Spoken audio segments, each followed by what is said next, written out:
Well, it seems AEW has gotten itself in quite the predicament where it's gotten to a point where even some of its most diehard fans found last night's Dynamite bad, which is surprising.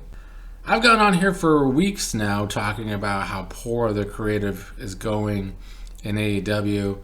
A lot of the illogical decision making that's been going on for several months now, honestly. And I think a lot of those negativities have finally culminated to where even the most loyal fan base of AEW is getting pretty upset, getting a little fed up. And the ratings for last night's Dynamite were the worst since November. So going back 4 months, it's the worst ratings in 4 months. And Tony Khan has actively tried to get this show to this point. It's only one of two things. Either Tony Khan has been booking very badly for months now, or Tony Khan has been booking very lazy for months now. It has to be one of those two things. It's nothing else. Maybe Tony Khan will finally get the wake-up call that booking pro wrestling isn't just making a bunch of cold matchups because you find them interesting or you find that they might be good. People will care less and less. It's funny though, because like I said, a lot of the AEW fans that are pretty loyal and die hard, they like to defend AEW. I've been pretty negative about AEW, and despite that, my AEW videos of all the current wrestling I talk about, AEW probably gets the most likes. But there's been a couple of times that I had some hardcore AEW fans up in the comments saying I was wrong or saying I suck or whatever because I have a negative opinion about AEW lately. But now, even AEW's loyal fans are saying last night's Dynamite was the worst Dynamite ever. I don't actually feel, personally, I don't think it was the worst Dynamite ever. I think there's been a lot of worse Dynamites than last night's episode since last summer, when some of the creative direction first started to go south when CM Punk's first injury happened. And then again in the fall, when all the drama with CM Punk and the Elite happened, there was some pretty bad episodes in November and December. I think AEW found some momentum again late in December coming into the new year. But for the past month, the direction and the booking has been really bad. A lot of people point to the bloated roster. They point to too many titles. And those are two problems in AEW. But I think it's all an overarching issue with AEW that Tony Khan struggles to be not just a good booker, but he struggles to be a good leader in charge of this company. All you have to do is watch one show and you will see one of the bigger problems in AEW is the redundancy. The stories become redundant.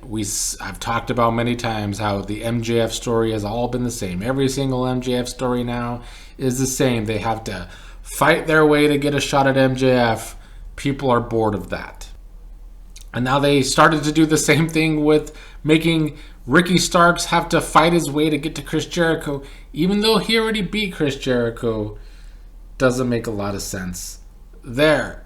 They have people like Orange Cassidy. They think they could just put him on Rampage and have good matches.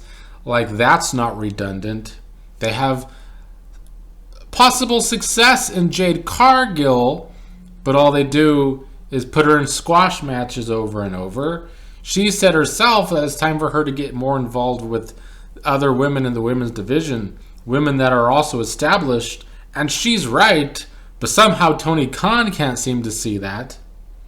But even outside of the booking, the redundancy in AEW comes down to the matches, where the same things happen in every match throughout the night.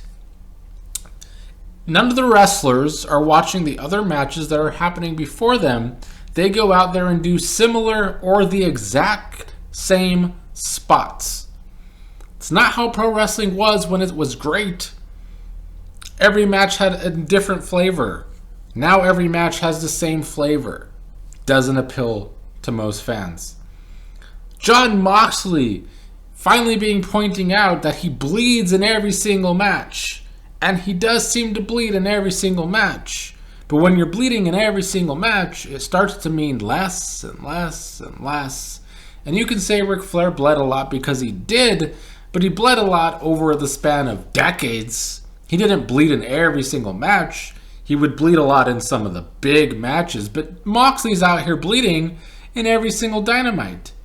Not bleeding in a blow-off feud, or not just bleeding in a blow-off feud, not just bleeding in a match with big stakes, just bleeding in matches that don't mean shit, frankly.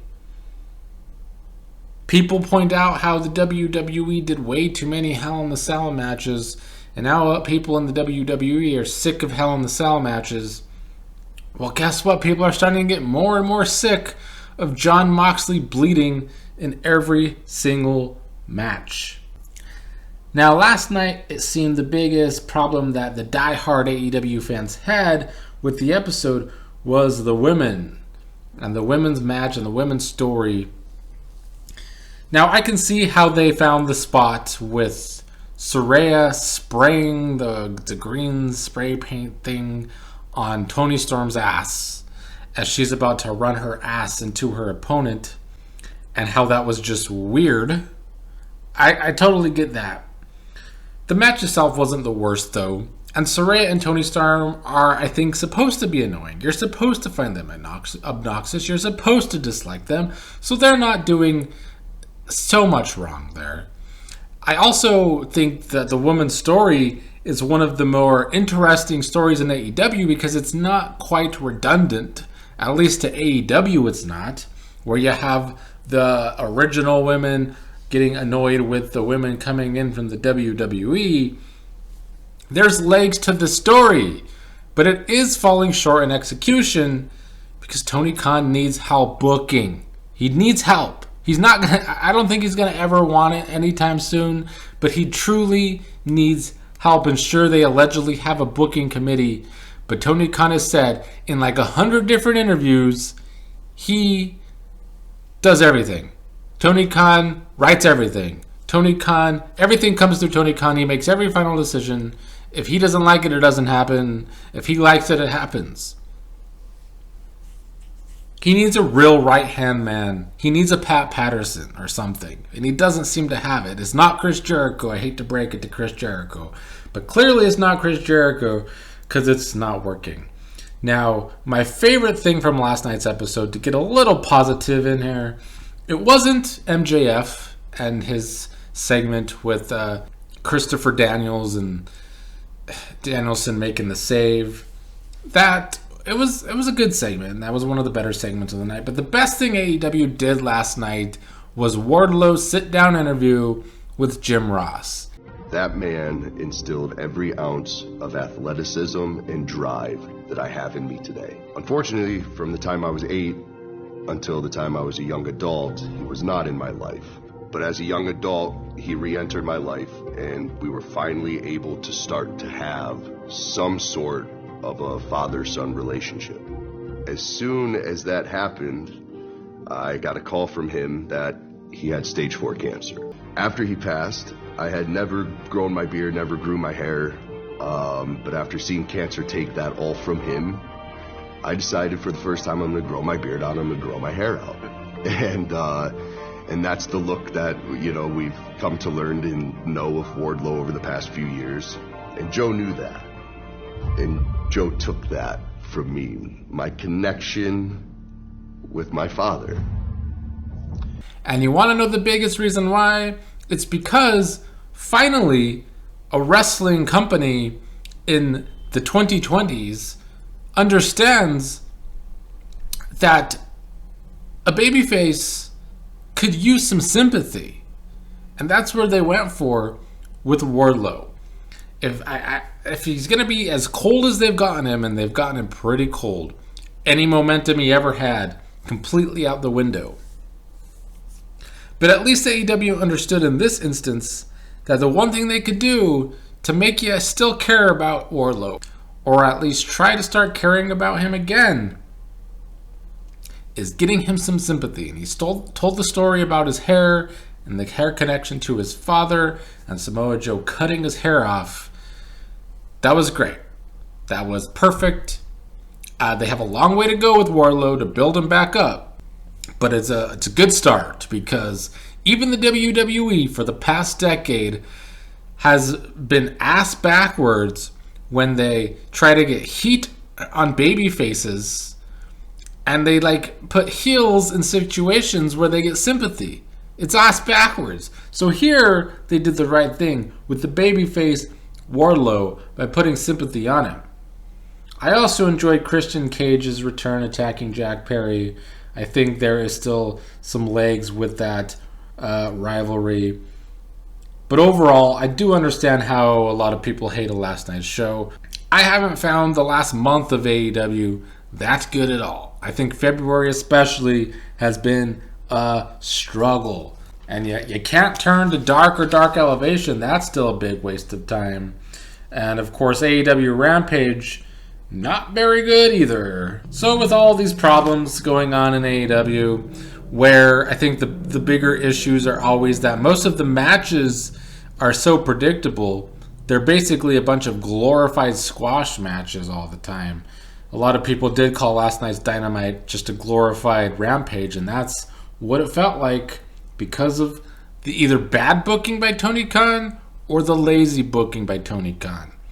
And unfortunately for all of us, is when Tony Khan feels like he did something bad to the IWC, he thinks that the way he could fix it is by booking a bunch of dream matches for Dynamite.